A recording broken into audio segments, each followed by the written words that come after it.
down, cloud loud, heart pounding in the cage. Step by step, it's Walter Biggleswade hitting the stage. Walter Biggleswade was never supposed to be a fighter, not in the way that people meant it. Born and raised in the concrete outskirts of South London, he came up in a two-room flat where the walls were thin and the winters were brutal. His mother, Sandra, worked 2 jobs, cleaner in the morning, supermarket cashier at night, just to keep the lights on and little food on the fridge. His father, well, he was a ghost, sometimes a voice on the phone, sometimes a name on a birthday card, but never a presence. Walter was tall early on, lanky, awkward, all elbows and knees, easy target. And then there was his name, Biggleswade. It sounded like something out of a cartoon, and the kids will never let him forget it. Bigglebait, Wafflewade, and worse. It was only a matter of time before the taunts turned into shoves, and Walter learned to fight before he learned to tie a tie. Fighting became a kind of language for him. Not the wild swinging kid. He learned to think, move, anticipate. By the time he was 15, a local youth coach named Vakil Mackey noticed him scrapping outside the local youth centre and invited him into the gym. Vakil saw what most missed, the way Walter could control distance, snap in his jab and coil the speed in his wiry frame. Walter didn't have a decorated amateur career. A few local bouts, but some regional wins. No national glory, no Olympic dreams.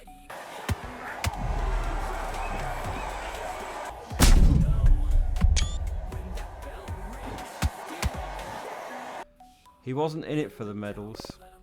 He was in it to get by, not to be invisible.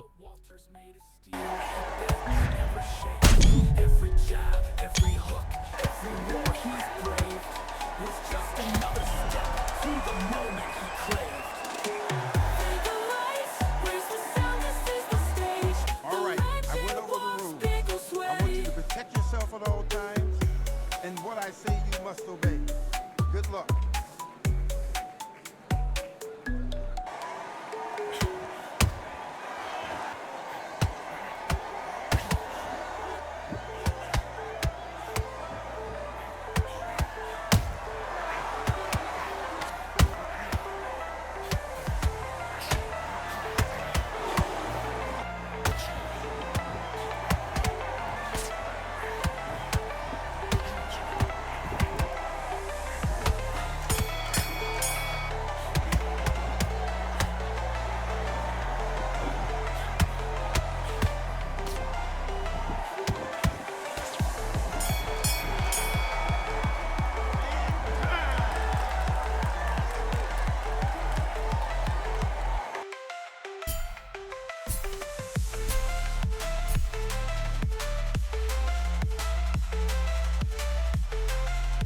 Vakil knew he had raw potential, and after some hustling and late night phone calls, a small-time promoter took a chance on Walter and signed him into his first pro contract at 18 years old.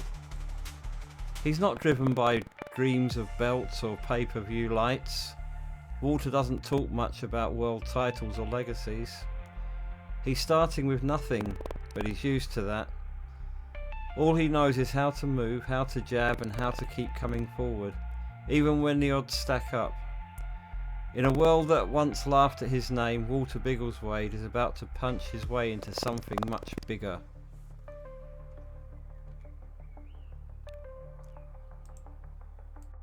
Walter hires cutman Tony and new manager Malik.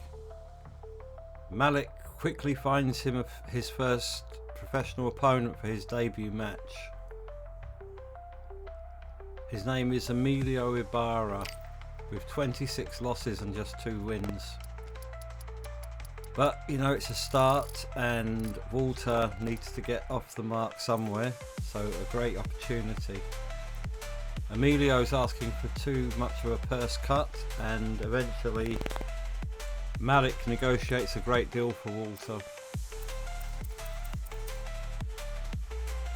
going to fight at home on his first fight.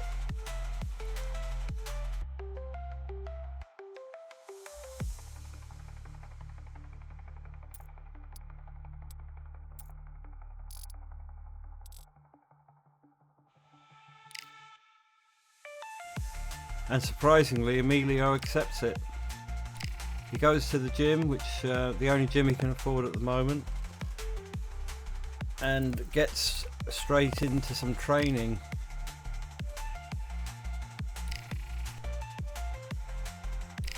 Unfortunately, he's not able to get into peak condition for this fight.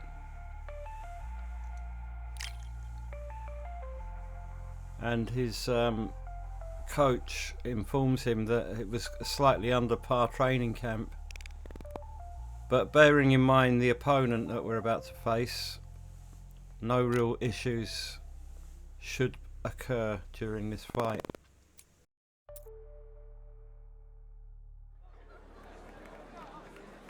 So with nerves jangling, Walter Biggleswade steps into the ring to make his pro debut against Emilio Ibarra. All right, I went over the rules. I want you to protect yourself at all times, and what I say you must obey. Box.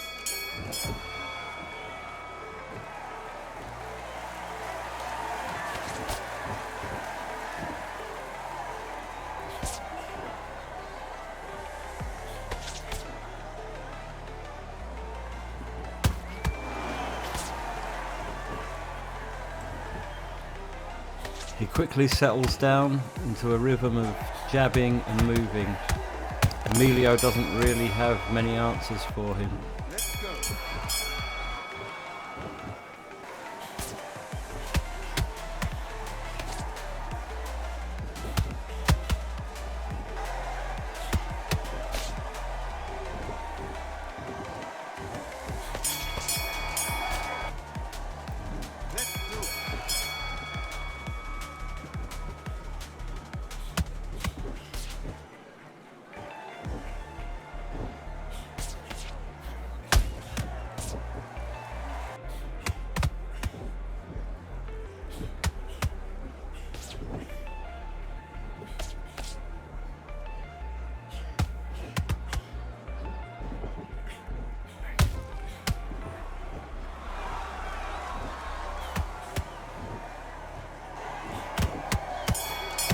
Walter dominated this fight, and you could feel that he'd done enough to win it, and the referee raises his hand for his first professional win.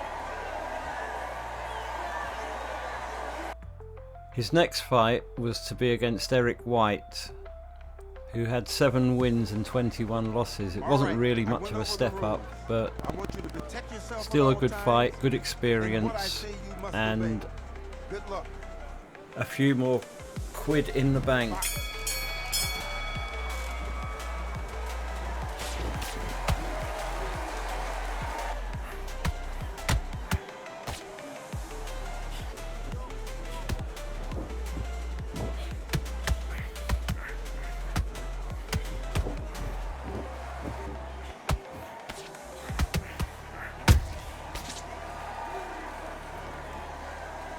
Eric was a bit more of a cagier fighter.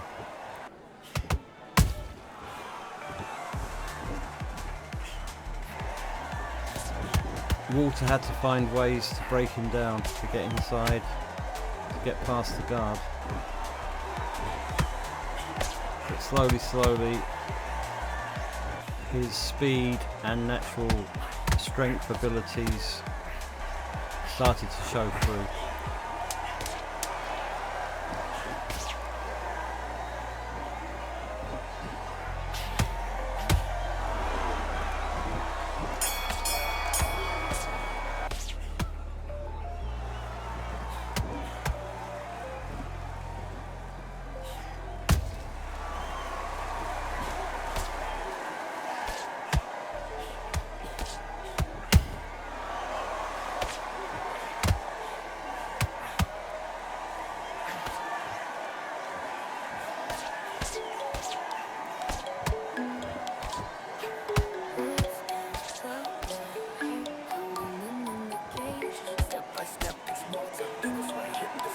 came from the ground, but a cold wind blows. One fist like thunder and a heart that knows. Every bruise, every scar wrote a story in his name. Now he walks through the ring, set fire to the flame. There was no question that Walter was winning this fight. Perhaps he needed a step up in opponent class to give him more of a challenge, or maybe just keep taking it slowly, fighting journeymen and bums until he was strong enough to start taking on the higher ranked boxers.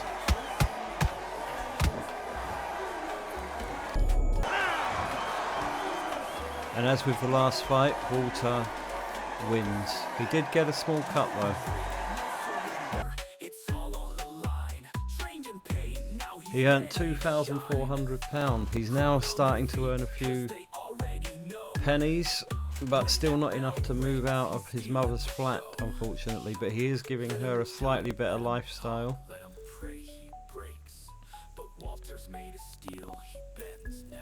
His next fight was to be against Desmond Rogers, or Demond Rogers.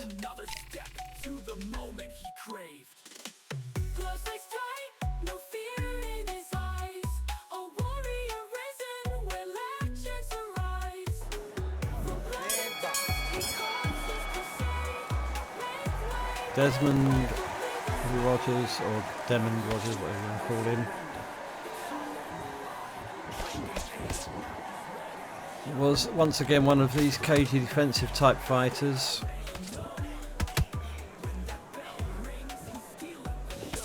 Walter though kept his main weapon going, which was his jab, and trying to utilise the 1-2 as well, which he did effectively in a number of occasions in this fight.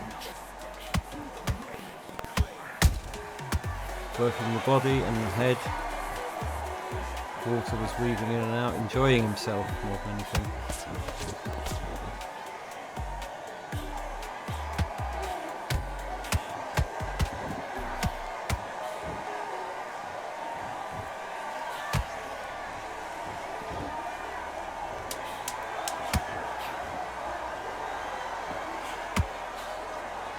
Flicking out the jab.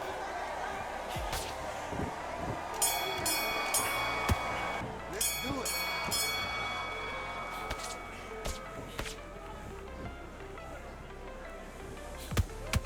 As we moved into round 3, it was clear that Demond wasn't really making any impact whatsoever on this fight, and that Walter was clearly winning it. Perhaps he was too high a level for these fighters in the lower leagues.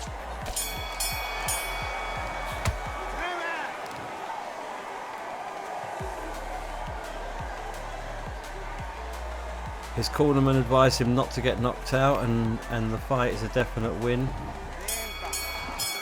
And once again he's making a clean sweep on all the 3 judges' scoring cards.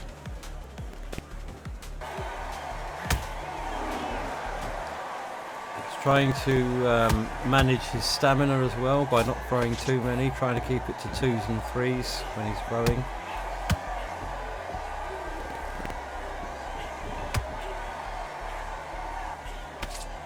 It's difficult not to get impatient, that's the problem, and therefore Walter has to be disciplined.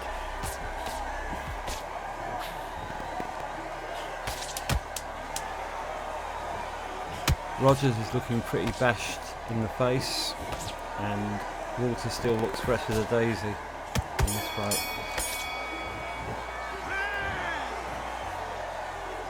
And just like that, Walter gets his 3rd professional win.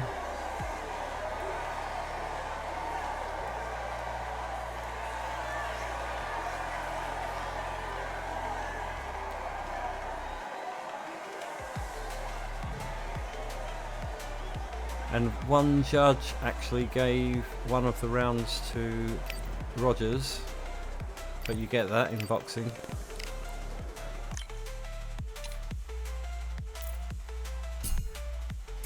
And this time round he earned himself a cool £3,000, and his fame is starting to rise. He's starting to get a bit of a following and slightly moving up. His accuracy was very poor, but all else was well in this fight.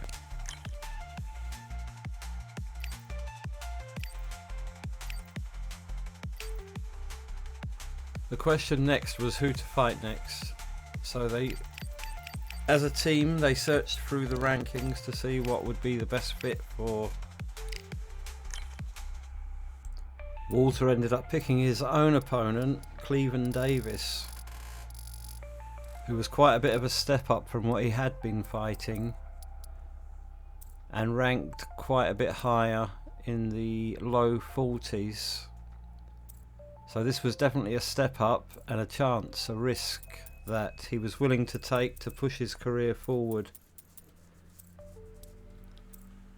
Eventually the purse was negotiated and all parties were happy with the final outcome, even though Cleveland was trying to get a much bigger cut originally.